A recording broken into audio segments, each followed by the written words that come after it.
So 1262 is an obligation which consists in the delivery of determinate thing shall be extinguished if it should be lost or destroyed without the fault of the debtor and before he has incurred in delay.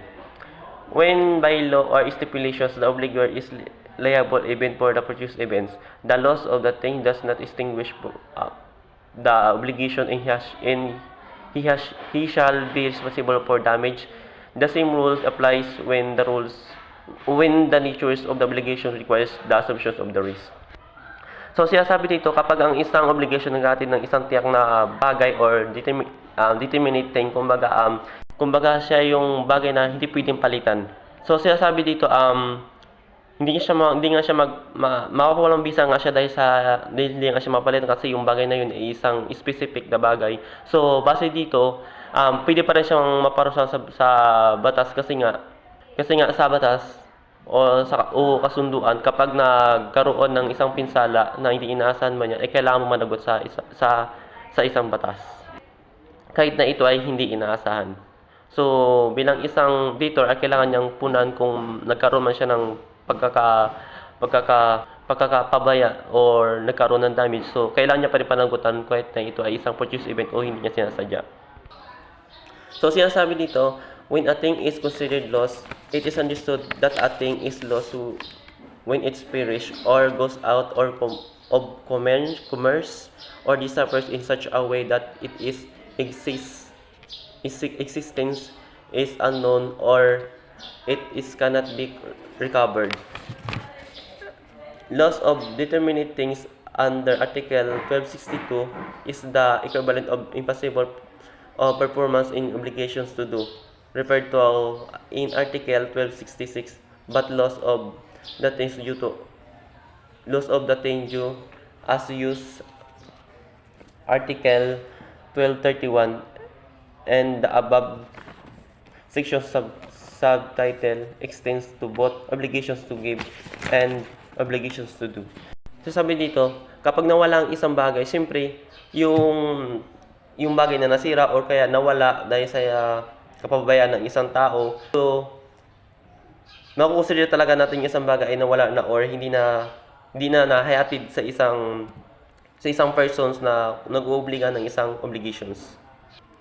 Sinasabi pa dito, when loss of things will extinguish an obligations to give. In order that in obligations may extinguish by the loss of the things, the following requisites must be present. So the first is, number 1, the obligation is to deliver a specific or determinate thing. Number 2, the loss of the things occurs without the fault of the debtor. Number 3, the debtor is not guilty of delay. So sinasabi dito, kung hindi ang isang obligor na nagbigay ng isang o mapapawalang bisa ang isang obligor kapag ang isang obligations na pagkawala ay ito na yung sinasabi ko kanina sa English o itatagalog ko lang. So sinasabi doon kanina sa number 1, kapag ang isang obligations o isang specific or determinate things. Kumbaga tiyak na isang bagay na dapat na nawala. Pangalawa, kapag hindi kasalanan ng isang debtor, kumbaga hindi niya sinasadya na nawala ang isang bagay. So yun. So pangatlo is the debtor is not guilty of delay. Kumbaga hindi siya nagkasala hindi niya kasalanan. So dagdag pa dito, when loss of things will not extinguish liability, there are cases, however, when the loss of the specific things even in the absence of fault and delay will not attempt the debtor from liability. May apat dito na mga dahilan kung baga may apat na dahilan na hindi mapapawalang bisa ang isang pananagutan dahil sa kapabayaan ng isang debtor or ng isang obligor na tumupad sa isang obligations. Number 1, when the law provides arts. Number 2, when the stipulations so provides. Number 3, when the natures of the obligation requires the assumptions of the risk. And number 4, when the obligations to deliver a specific things arises from a crime. So yung number one, kapag itinakda daw ng batas. Number two, kapag itinakda ng kasunduan. At yung number three, kapag ang isang obligasyon ay nangailangan ng isang pag-ako ng isang obligations. At yung number four, kapag ang isang obligations ay maghatid ng isang specific things na nagmula sa isang krimen. Article 1263, and an obligation to deliver a generic thing, the loss or destructions of anything of the same kind does not extinguish the obligation. So, sa Article 1263 po, sinasabi dito na yung kung ang isang bagay ay nawala or nasira, hindi mapapawalang bisa ang obligasyon. Kumbaga, kahit nasira or nawala yung isang bagay katulad ng bigas, kailangan mapapalitan ito ng isang tao or yung tao na magkakaroon ng isang obligasyon. So, yun. Yung example dito is yung nangako si S na maghahatid ng 100 kaban ng bigas kay B. Ang 100 kaban ng bigas na balak ihatid ni S ay nawala sa isang baha. So, mananagot pa rin si S kay B dahil ang kanyang obligasyon ay ang maghatid ng isang generic na bagay at maaari pa rin itong bayaran mula sa ibang pinagkukunan. So, yun na nga. Ang example ko dito is yung like yung bigas. So, kapag yung bigas ay ihahatid sa isang lugar tapos na buhos or nasira, obligasyon pa rin ni is na palitan ito kay D. So, ayun, sa pangalawang halimbawa naman is, kung ang obligasyon ni Is ay ang maghatid ng 100 kaban ng bigas mula sa kanyang ani at ang ani na iyon ay tuluyang mawala or nasira, mapapawalang bisa ba ang obligasyon? Siyempre po, opo. Dahil ang generic thing or ang isang bagay ay pwede pong mapalitan or magawaan po ng paraan. Like sa bigas po, pag nasira, pwede po itong palitan kasi generic thing po iyon. Article 1264. The court shall determine whether under the circumstances the partial loss of the object of the obligation is so important as to extinguish the obligation. So sinasabi sa article na ito ang isang pagkawala o pagkasira ng particular na bagay. Halimbawa, si S ay obliged na magbigay ng specific na kabayo kay B. Ngunit nagkaroon ng aksidente at ang kabayo at nabalian, si S ay obliged na magbayad ng damage kay B. 1265. Ano nga ba ang 1265?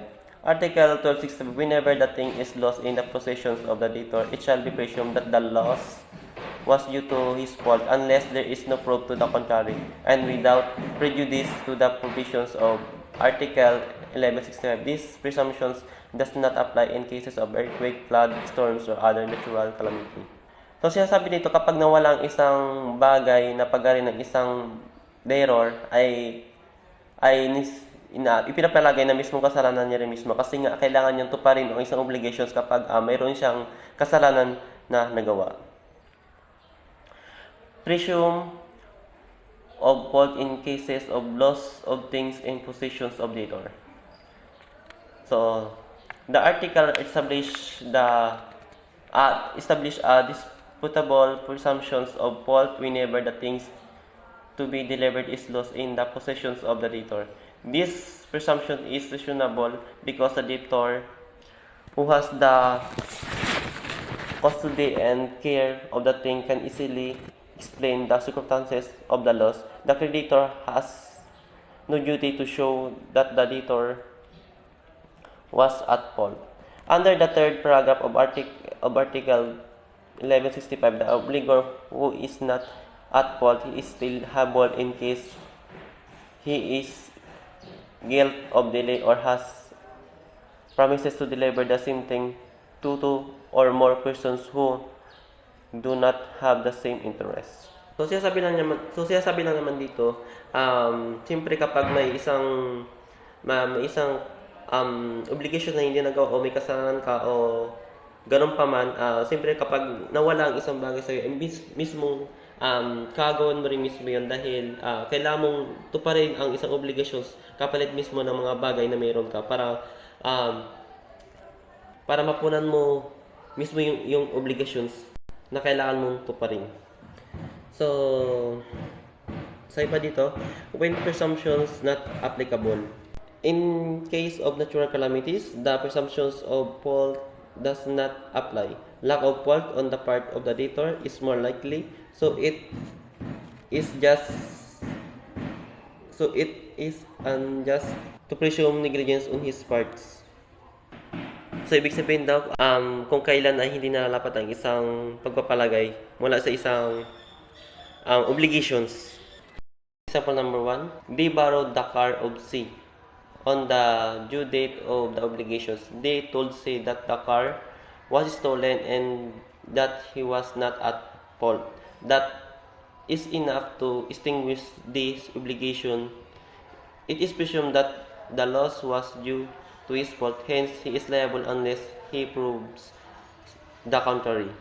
Number 2, suppose the house of D was destroyed because of fire. It is admitted that there was a fire and it was accidental and that the car was in the house at the time it occurred.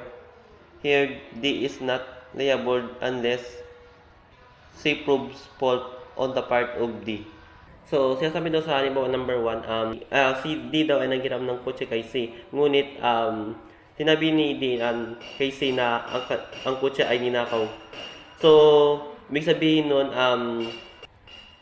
kasi sabi nun, si D daw ay may kapabayaan dahil sa kanyang kapabayaan o pagkasala na naipagkatiwala ni C. So, si D hindi dapat na mapapawalang sala dahil obligasyon na yun na pangalagaan dapat ng isang bagay. So, si D ay may kasalanan or may obligations na dapat gawin. Sa number 2 naman, kumbaga, ang isang halimbawa dito, kapag ang bahay daw ni D ay nasunog o nasira dahil sa isang aksidente ng apoy na hindi naman nagkaroon ng hindi sinasadya or aksidenteng nasunog dahil sa apoy, hindi ay hindi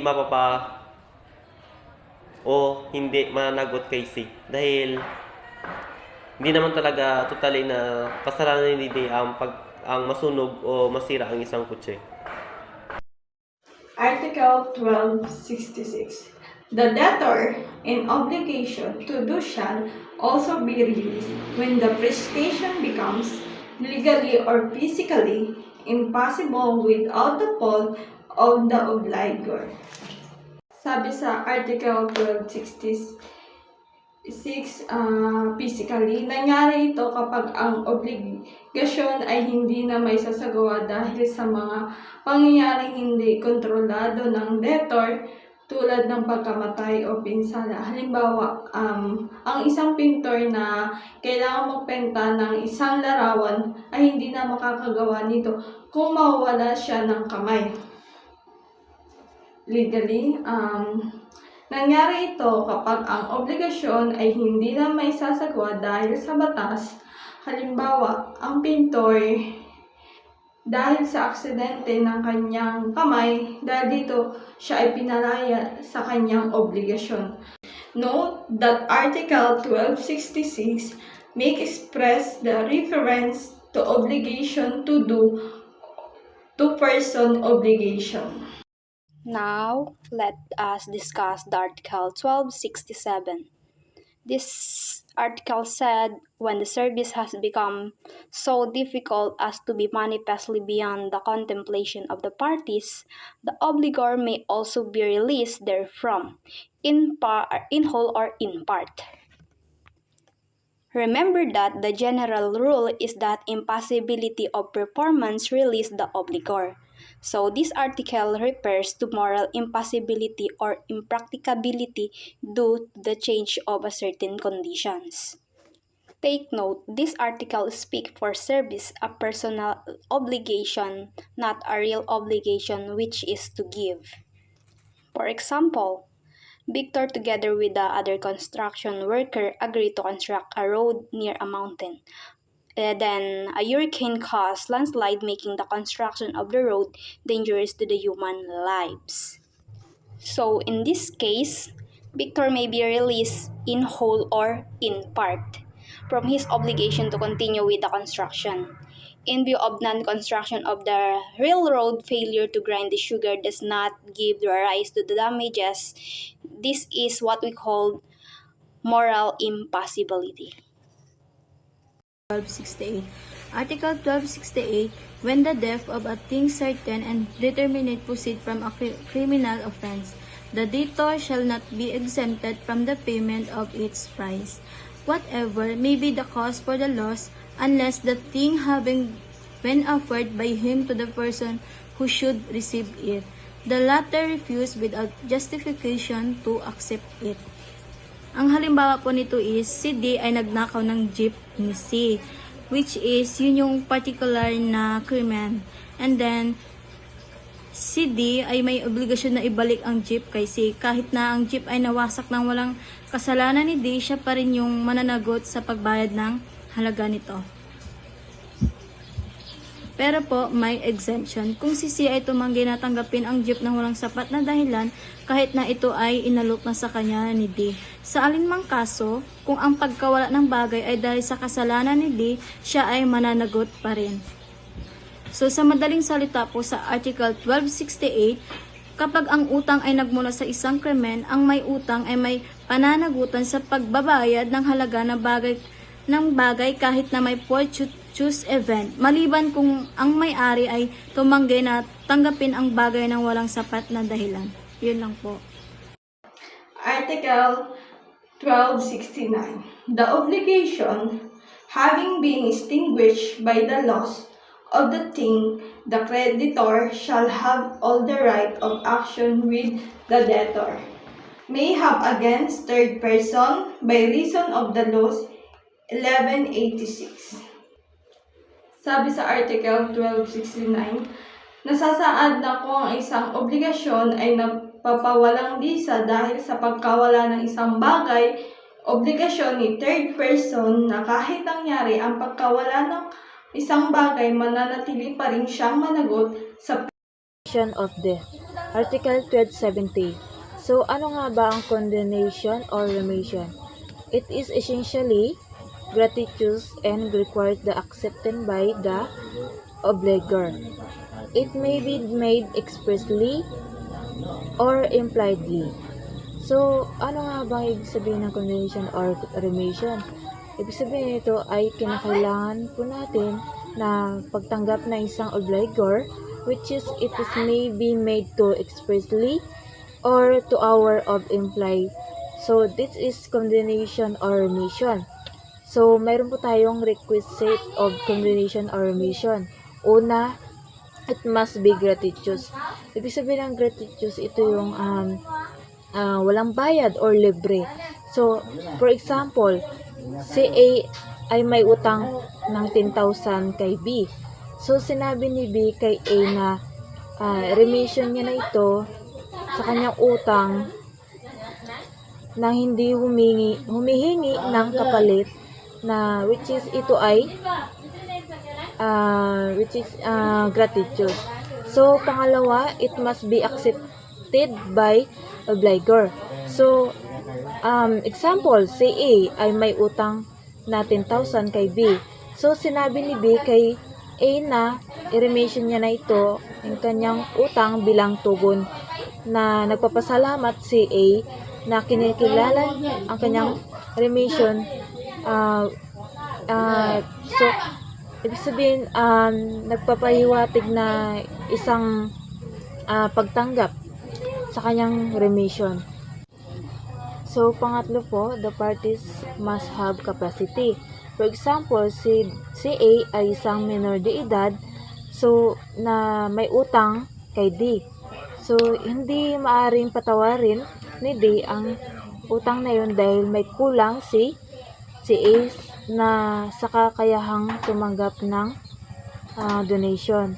So, ayun po ang ibig sabihin ng the parties must have capacity. Pang-apat po, it must not be inefficacious. For example, si A ay may 20,000 na ari-arian at may dalawang anak. So, maaari lamang siyang magbigay ng 10,000 sa pamamagitan ng kanyang kalooban. or kusa. Kumbaga, kusa niyang ibigay sa kanyang anak. So, ang natitirang 10,000 ay ang legit time ng kanyang mga anak kung remission ni C ang utang ni A na 15,000, ang pagpapatawad ay inefficacious dahil lumampas ito sa halagang maaring ibigay niya sa pamamagitan ng kanyang kalooban. So, babawasan ng korte ang pagpapatawad sa 10,000 na iyon. So, ang pinakamataas na halagang maaring ibigay ni C. Pang last na requisite of condonation or remission, number 5, if made expressly, or it must comply with the form of donations. So, for example, si ay may utang na 10,000 kay B. So, sumulat si B kay A na nagsasabing pinatawad niya na ang utang na iyon. Ang liham na ito ay dapat na lagdaan ni B at saksiyan ng dalawang maasahang tao at upang patunay na nagkasundo silang dalawa na ganun, na patunay na nilagdaan ni B yung kanilang kasulatan. So, ayun po yung example ng if made expressly, it must comply with the form of donation. So, next po is remission. Is the gratuitous abandonment by the creditor of his right against the debtor. It is a form of donation and is governed by the rules on donation. So, ibig sabihin ng remission, ito yung kusang pag-abandona ayon kay creditor, which is sa kanyang karapatan laban kay debtor. Ito ay isang uri ng donation or govern the rules on donation. So, mayroon po tayong types of remission. Una, as to its extent, complete remission. So, halimbawa, si A ay may utang na 10,000 kay B. Sinabi ni B kay A na remission niya na ito bilang buong utang na hindi tumatanggap ng anumang bayad. So, it is complete remission. Ayun po yung example ng complete remission. So, letter B, partial remission.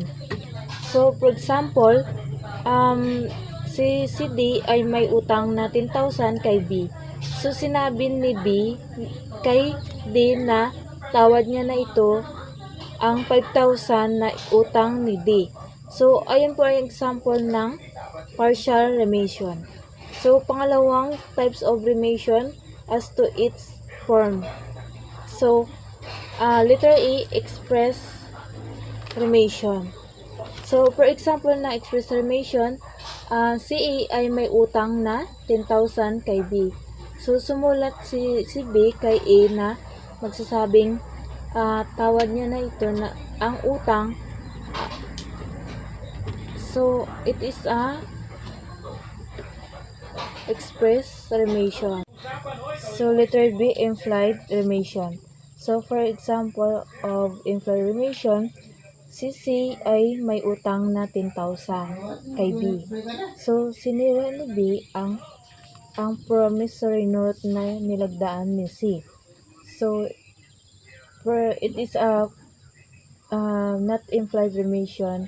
So, ayan po yung example na implied remission.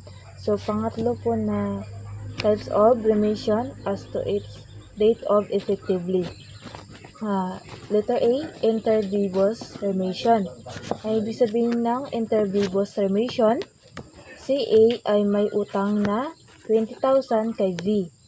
Sinabi ni V kay A na tawad niya na ito na utang habang siya ay nabubuhay. It is an example of inter vivos remission. So, letter B, mortis quasi remission. For example ng mortis quasi remission, si A ay may utang na 5,000 kay B. So, sa kanyang kalooban. Sinabi ni V na remission niya na ito na utang ni A. It is for example ng mortis quasi remission. So, proceed effective of inefficacious remission.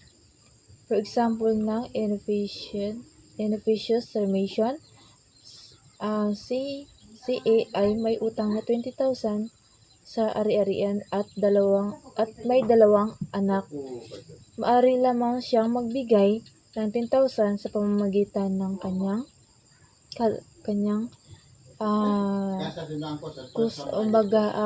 kusang loob niya ibigay sa kanyang anak. So, ang natitira is gagawin niya ay yung ibig sabihin na ang kanyang legitime ng kanyang anak kung saan remission ni C ang utang ni A na 15,000. So, ang remission is inefficacious dahil lumampas ito sa halagang maaaring ibigay niya sa pamamagitan ng kanyang kalooban. And then, babawasan ng court ang remission sa 10,000 sa pinakamataas na halagang maaring ibigay ni C.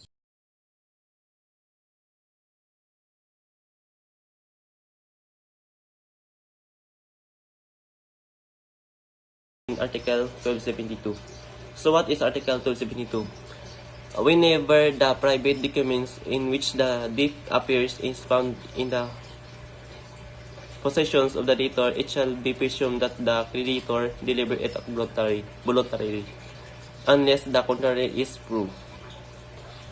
Ang article na ito ay tumutukoy sa dokumento o kasunduan sa pagitan ng creditor at ng debtor. Sa kadalasan na humahawak ng dokumento ay ang creditor na nagpapatunay o isang kasunduan kung nabayaran na ba ng debtor ang kanyang utang sa pamamagitan ng isang dokumento na nagpapatunay kung siya ay nabayaran na. Pero kung ang isang dokumento ay nasa kamay na mismo ng isang debtor, ay ibig sabihin nun, ibinibigay or pinapawalang bisa ng creditor yung utang mismo ni debtor sa kanyang obligations na bayaran ng isang utang ng isang debtor. Example, DOC 10,000 evidence by a promissory note. The note signed by D is given to C. So, ibig sabihin doon, si D daw ay nagkautang kay C ng 10,000. So, at yun ay nilagdaan naman ni D kay C. And sunod is, if the promissory note is voluntarily delivered to D, the presumption is that the debt must have been paid by D. So, ibig sabihin daw yun, kung ang isang permission note ay nahatid na sa isang kay D o ibinibigay na kay D, so ibig sabihin nun, ang utang ay nabayaran na ni D kung napunta na yung isang document kay D. So ibig sabihin nun, yung utang ni D ay hindi pa nabayaran kay C, pero pinapawalang bisa na ni C ang utang ni D. Ibig sabihin nun, paid na siya. Dahil nasa kanya na mismo yung kanyang documents na napapawalang bisa na nabayaran niya na yung utang o kaya pinapawalang bisa na yung utang ni D.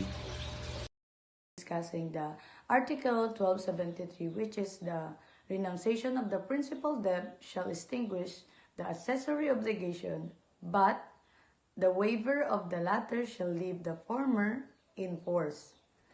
And this article explains the relationship between the main debt and any additional related obligation, which is the accessory obligations. If the main debt is forgiven or renounced, the accessory obligations are also cancelled. However, if only the accessory obligations are waived, the main debt remains in effect. Effect of renunciation of the principal debt of accessory obligation. The above provision follows the rules that the accessory follows the principal, while the accessory obligation cannot exist without the principal obligation. The latter may exist without the former. And this section further clarifies that the accessory obligations are dependent on the main debt. They cannot exist without the main debt. However, it is possible for the main debt to exist without the accessory obligation. Article 1274. It is presumed that the accessory obligations of pledge has been remitted when the thing pledged after its delivery to the creditor is found in the possessions of the debtor or of a third person who owns the thing. Presumptions in case thing pledge found in possessions of debtor. In a contract of pledge, it is necessary that the thing pledged be placed in the possessions of the creditor or of a third person by common agreement.